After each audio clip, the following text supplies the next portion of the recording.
Selamat pagi anak-anak. Salam sehat selalu.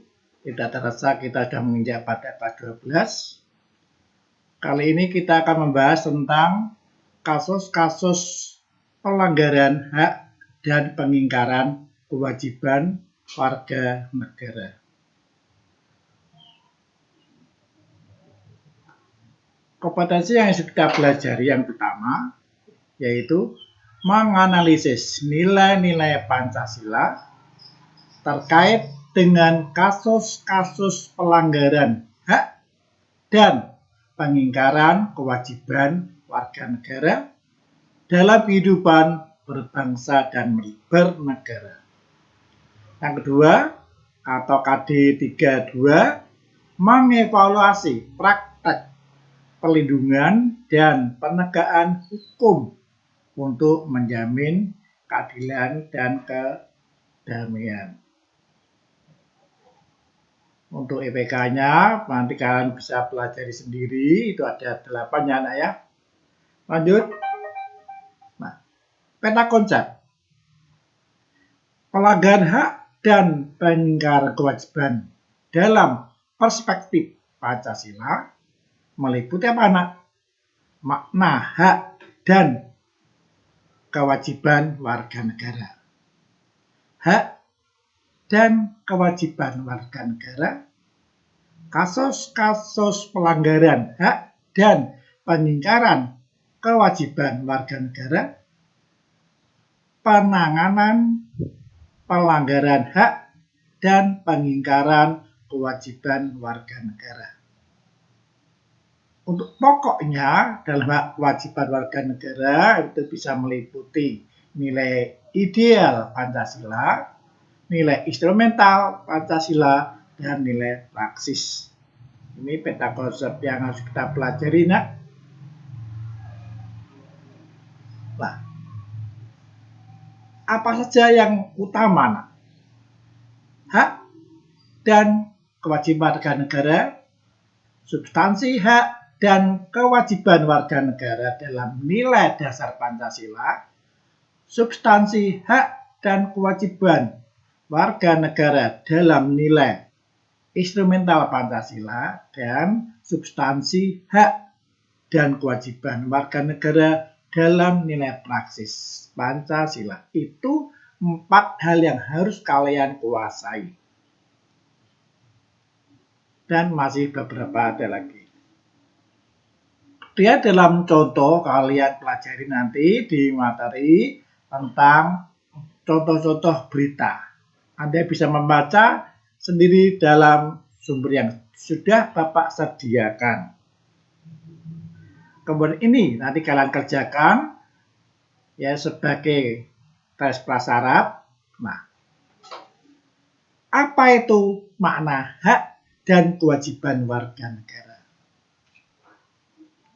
Untuk mengetahui ada beberapa hal di antara ini. Hak merupakan semua hal yang ada peroleh atau pendapatan. Hal tersebut dapat berbentuk kewajiban atau kewenangan dan kekuasaan untuk melakukan sesuatu. Setiap hak yang diperoleh merupakan akibat dari pelaksanaan kewajiban. Dengan kata lain, hak baru bisa diperoleh apabila kewajiban sudah dilakukan. Contohnya anak apa?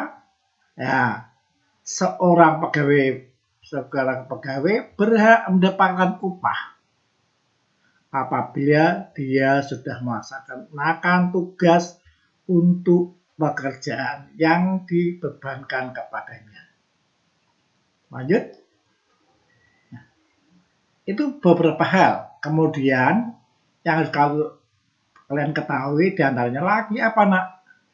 Bahwa setiap manusia itu adalah hak yang melekat pada diri setiap pribadi manusia. Sekali lagi, bahwa hak itu melekat pada diri manusia. Hak itu berbeda dari pengertian hak warga negara. Hak warga negara merupakan seperangkat hak ya yang melekat dalam diri dalam kedudukannya sebagai anggota dari sebuah negara. Nah, hak asasi itu bersifat universal, tidak mempengaruhi status kewarganegaraan seseorang.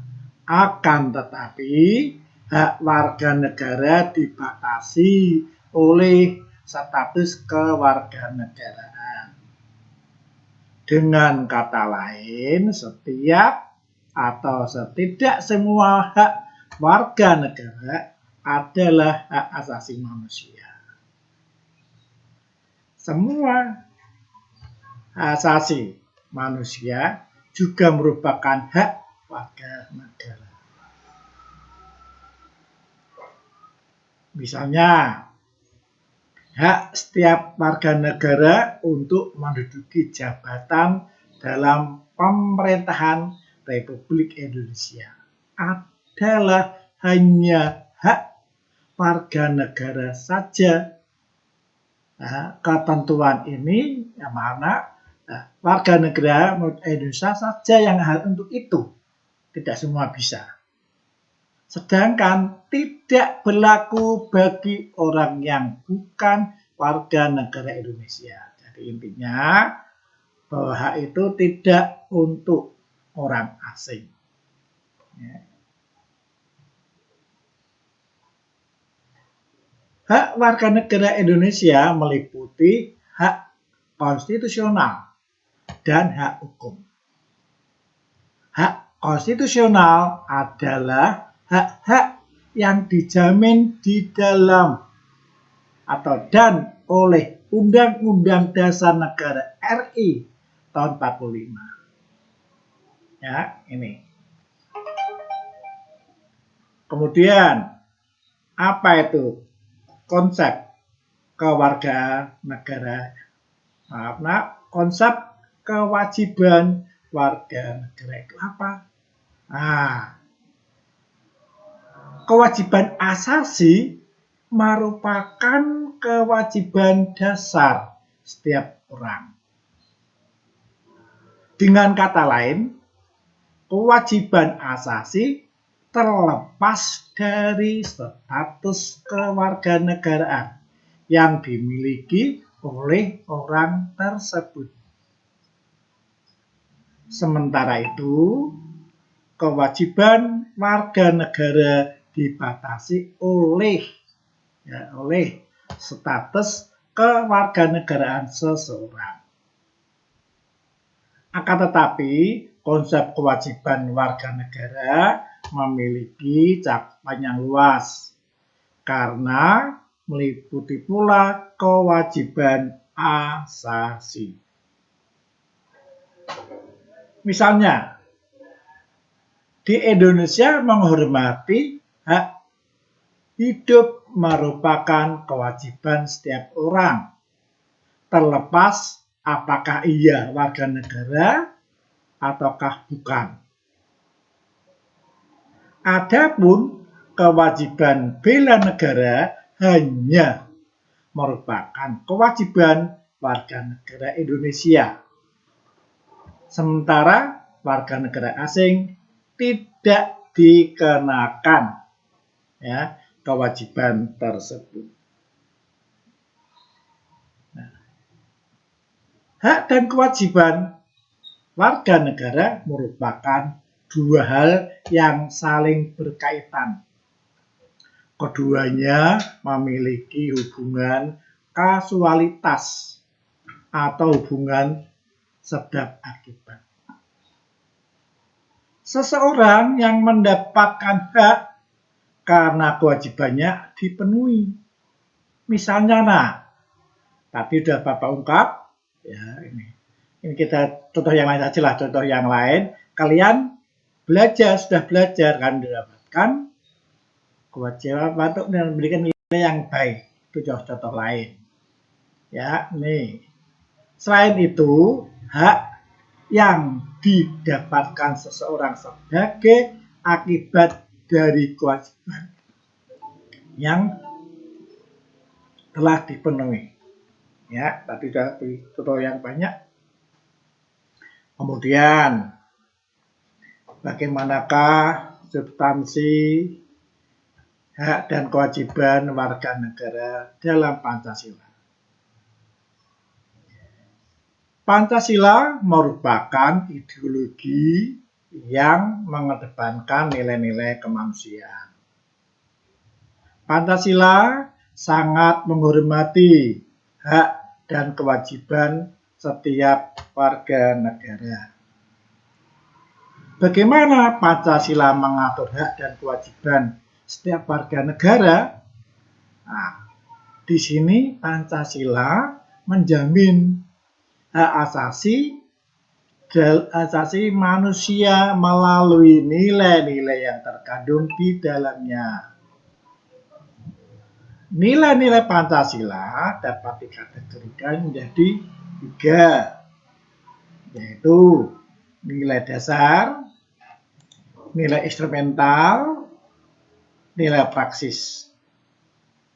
Ketiga nilai tersebut secara langsung ataupun tidak langsung mengatur hak dan kewajiban warga negara. Nah, kamu coba di depan. Hal itu juga kalau kalian tentunya ingat, pada waktu di kelas 11 sudah pernah dibahas. Apa perbedaan dan nilai dasar, nilai instrumen, dan nilai praksis? Nilai dasar berkaitan dengan hakikat kelima sila Pancasila, yaitu nilai ketuhanan, nilai kemanusiaan, nilai persatuan, nilai kerakyatan, dan nilai keadilan. Nilai-nilai dasar tersebut bersifat universal, sehingga di dalamnya terkandung cita-cita, tujuan, serta nilai-nilai yang baik dan benar. Selain itu, bahwa nilai-nilai ini bersifat tetap dan melekat pada kelangsungan hidup negara. Itu nilai dasar. Kemudian, nilai instrumental atau nilai instrumen. Nilai instrumen atau nilai instrumental pada dasarnya merupakan penjabaran dari nilai-nilai dasar yang terkandung dalam Pancasila. Perwujudan nilai instrumental pada umumnya berbentuk ketentuan-ketentuan konstitusional mulai dari Undang-Undang Dasar sampai dengan peraturan daerah. Pada bagian ini, Anda akan diajak untuk menganalisis keberadaan hak dan kewajiban warga negara dalam Undang-Undang Dasar Negara Republik Indonesia tahun 45. Kemudian, bagaimana dengan nilai praksis? Nah, nilai praksis pada hakikatnya merupakan perwujudan dari nilai-nilai instrumental. Dengan kata lain, nilai praksis merupakan realisasi dari ketentuan-ketentuan yang termuat dalam peraturan perundang-undangan yang terwujud dalam sikap tindakan sehari-hari. Nilai praksis Pancasila senantiasa berkembang dan selalu dapat dilakukan perubahan dengan perbaikan sesuai dengan perkembangan zaman dan aspirasi masyarakat. Hal tersebut dilaksanakan atau dikarenakan Pancasila sebagai ideologi terbuka. Nah, gambar ini nanti akan ada analisis pada bab berikutnya, ya, ada analisis. Kita lanjut. Nah, tugas yang harus Anda kerjakan, ya, dari gambar tersebut tadi pada tugas yang sudah disediakannya nanti.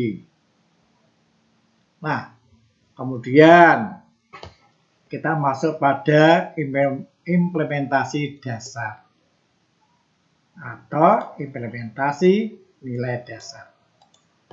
Implementasi sila pertama atau perwujudan. 1. Membina kerjasama dan tolong-menolong dengan pemeluk agama yang lain sesuai dengan situasi dan kondisi di lingkungan masing-masing. Kedua, mengembangkan toleransi antar umat beragama menuju terwujudnya kehidupan yang serasi, selaras, dan seimbang. Serta yang ketiga, tidak memaksakan suatu agama dan kepercayaan orang lain. Implementasi yang kedua, mana ini kita perhatikan. Nah, yang kedua, bukan yang ketiga. Implementasi yang kedua, pertama, memperlakukan orang lain yang sesuai harkat dan martabatnya, ya, sebagai makhluk ciptaan Tuhan yang Maha Esa. 2. Mengakui persamaan derajat, hak, dan kewajiban setiap manusia tanpa membeda-bedakan suku, keturunan, agama, jenis kelamin, dan sebagainya. 3. Mengembangkan sikap saling mencintai sesama manusia dengan rasa dan tidak semena-mena kepada orang lain, serta melakukan berbagai kegiatan kemanusiaan. Sekarang kita lanjut implementasi yang ketiga atau implementasi sila ketiga. Ada 4 hal. 1. Menempatkan kepentingan bangsa dan negara di atas kepentingan pribadi atau golongan. 2. Sanggup dan rela berkorban untuk kepentingan bangsa dan negara. 3. Mencintai tanah air dan bangsa Indonesia. 4. Mengembangkan persatuan Indonesia atas dasar Bhinneka Tunggal Ika. Serta, ini memajukan pergaulan demi persatuan dan kesatuan bangsa. Lanjut, implementasi sila keempat. Pertanyaan ya, tolong waktu. Pertama, mengutamakan musyawarah mufakat dalam setiap pengambilan keputusan. 2. Tidak memaksakan kehendak kepada orang lain dan memberikan kepercayaan kepada wakil-wakil rakyat yang telah terpilih untuk melaksanakan musyawarah dan menjalankan tugas sebaik-baiknya. Nah, tibalah saatnya pada implementasi sila kelima. Apa implementasinya? 1. Mengembangkan sikap gotong royong dan kekeluargaan dan kemasyarakatan untuk lingkungan sekitar. 2. tidak melakukan perbuatan yang merugikan kepentingan umum, serta kita harus bisa bekerja keras. Nah, tadi implementasi nilai dasar. Nah, sekarang kita lanjut pada implementasi nilai instrumental. Telah dijabarkan tadi pada pasal di dalam perwujudan hak dan kewajiban pada pasal-pasal diantaranya pasal 26, ya, 27, 29, nah, dan berikutnya nanti kita bahas satu demi satu. Ya, implementasi pada pasal 26 ayat 1 dan 2. Yang menjadi warga negara adalah siapa, nak? Orang-orang bangsa Indonesia asli dan orang-orang bangsa lain yang disahkan dengan undang-undang. Adapun yang menjadi penduduk Indonesia ialah warga negara Indonesia dan orang asing yang bertempat tinggal di Indonesia. Implementasi pada pasal 27 ayat 1. Bahwa segala warga negara bersamaan kedudukannya di dalam hukum dan pemerintahan dan kewajiban menjunjung hukum dan pemerintahan itu dengan tidak ada kecualinya. Lanjut. Implementasi pada pasal 27 ayat 2. Tiap-tiap warga negara berhak atas pekerjaan penghidupan yang layak bagi kemanusiaan. Implementasi pasal 27 ayat 3 yang menyatakan bahwa setiap warga negara berhak ikut serta dalam pembelaan negara. Implementasi pasal 28 menetapkan hak warga negara untuk berserikat dan berkumpul, serta mengeluarkan pikiran secara lisan maupun tulisan. Implementasi pasal 29 ayat 1. Bahwa negara berdasar ketuhanan yang Maha Esa, bukan berdasar pada agama, berdasar pada ketuhanan yang Maha Esa. Sedangkan implementasi pasal 29 ayat 2, negara menjamin kemerdekaan tiap-tiap penduduk untuk memeluk agamanya masing-masing dan untuk beribadat menurut agamanya dan kepercayaannya itu. Lanjut, implementasi pasal 30 ayat 1 dan 2 tentang pertahanan dan keamanan negara dalam Undang-Undang Dasar Negara Republik Indonesia. Pada 5 dinyatakan bahwa bentuk hak dan kewajiban yang dirumuskan dalam pasal ketentuan tersebut menyatakan hak dan kewajiban warga negara untuk ikut serta dalam usaha pertahanan dan keamanan. Implementasi pada pasal 33 itu tentang perekonomian nasional. Kita bahas lebih lanjut yang akan datang. Nah, intinya nanti tentang yang inti ayat satunya perekonomian berdasarkan asas kekeluargaan. Ayat 2 cabang-cabang produksi yang penting bagi negara dan menguasai hajat hidup orang banyak dikuasai negara.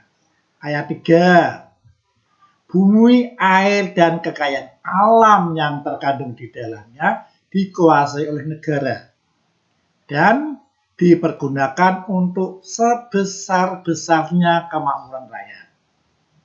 Ayat 4, perekonomian nasional diselenggarakan berdasar atas demokrasi ekonomi Ayat 5, ya, ketentuan lebih lanjut mengenai pasal ini diatur oleh undang-undang. Kemudian kita menginjak pada implementasi pasal 34. Ada 4 hal yang perlu kalian ketahui. Ayat 1, fakir miskin dan anak-anak telantar dipelihara oleh negara. 2, negara mengembangkan sistem jaminan sosial bagi seluruh rakyat dan memberdayakan masyarakat yang lemah dan tidak mampu sesuai dengan martabat kemanusiaannya.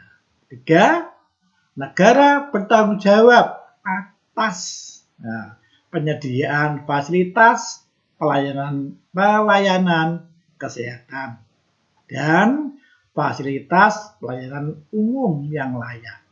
4, ketentuan lebih lanjut mengenai pelaksanaan pasal 34 diatur dalam undang-undang. Nah, itulah pertemuan kali ini. Khusus untuk kalian. Selamat siang, jaga kesehatan.